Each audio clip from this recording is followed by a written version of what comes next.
और मेरी जीजियों, मेरे जीजाओं, मेरी बेटियों, बेटाओं, मेरी माताओं, मैं आप सबसे निवेदन करूं, रोज प्रतिदिन, ऐसा कोई दिन नहीं जाना चाहिए जिस दिन आप शंकर जी को जल ना चढ़ाएं। प्रतिदिन अपने घर के अंदर, अगर मंदिर नहीं जा सकते तो घर के अंदर एक छोटे से छोटा शिवलिंग अवश्य रखो। अब कई लोग कहते हैं गुरुजी हमारे यहां पर एक शिवलिंग है पहले का, और किसी के यहां गए थे तो उसने हमको दूसरा शिवलिंग दे दिया, तो रख सकते हैं कि नहीं रख सकते? शिव महापुराण की कथा कहती है घर में एक नहीं 1000 भी अगर शिवलिंग है तो वो कभी दोष नहीं देते, कभी कष्ट नहीं देते, कभी परेशानी नहीं देते। और फिर कोई कहता है गुरुजी हमारे घर में जो शिवलिंग है वो बीच में से खंडित हो गया, टूट गया, शिवलिंग टूट गया गुरुजी, उसका कोई दोष लगेगा क्या? शिव महापुराण की कथा कहती है अगर तुम्हारे घर में पुराना शिवलिंग है, तुम्हारे घर के अंदर अगर कोई शिवलिंग है और अगर वो बीच में से टूट गया, 40 टुकड़े हो गए, 50 टुकड़े हो गए, 2 टुकड़े हो गए, 10 टुकड़े हो गए, तो भी शिवलिंग कभी खंडित नहीं माना जाता, वो अखंड ही माना जाता। शिवलिंग कभी खंडित नहीं माना जाता।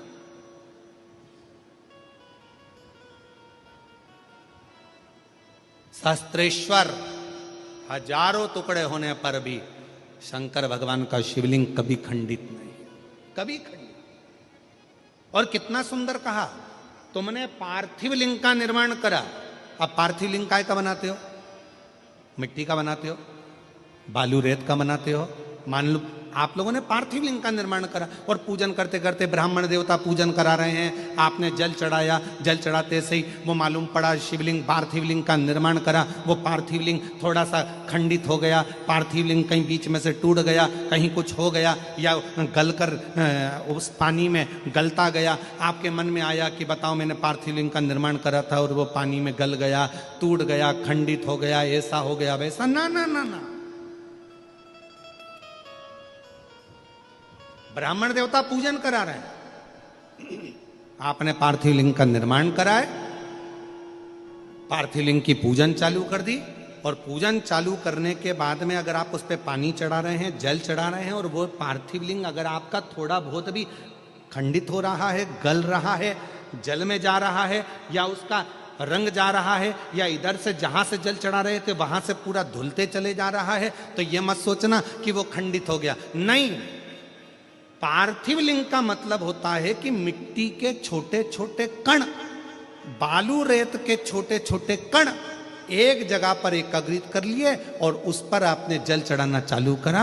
पार्थिव लिंग का मतलब होता है कि एक शिवलिंग की पूजन नहीं, पार्थिव लिंग का मतलब होता है उस लिंग को बनाने के लिए जितनी मिट्टी लगी, उस मिट्टी में जितने जितने कण थे, जितने छोटे छोटे कण थे, वो सब एक जगह पर इकट्ठे हो गए। तो हमको केवल एक पार्थिव लिंग पूजन का फल नहीं, हजारों पार्थिव लिंग पूजन का फल एक साथ प्राप्त हो जाता है। उसकी खंडिता नहीं, वो खंडित नहीं हुआ है, वो टूटा नहीं है, उसमें खंडितता नहीं आई है।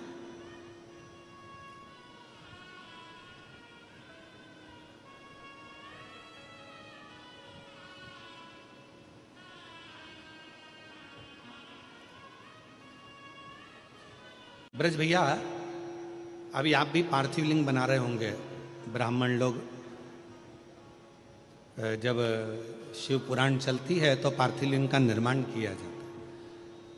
आप भी रोज पार्थिव की पूजन कर रहे होंगे, तो कई बार आपके मन में भी ये भाव आता होगा कि हम जल चढ़ा रहे हैं, जल चढ़ाते चढ़ाते मालूम पड़े मिट्टी का शिवलिंग है या बालू का शिवलिंग है, वो गल रहा है या जा रहा है, या उसमें कण अलग हो रहे हैं। तो तभी शिव महापुराण की कथा कहती है पार्थिव लिंग का निर्माण होने के बाद जब हम भगवान शंकर की स्तुति करना प्रारंभ कर देते हैं, आराधना करना प्रारंभ कर देते हैं, उसका जब पूजन करना प्रारंभ कर देते हैं, फिर उस पर जल चढ़ाने पर अगर वो अलग अलग टुकड़ों में भी हो जाता है तो भी वो खंडित नहीं माना जाता।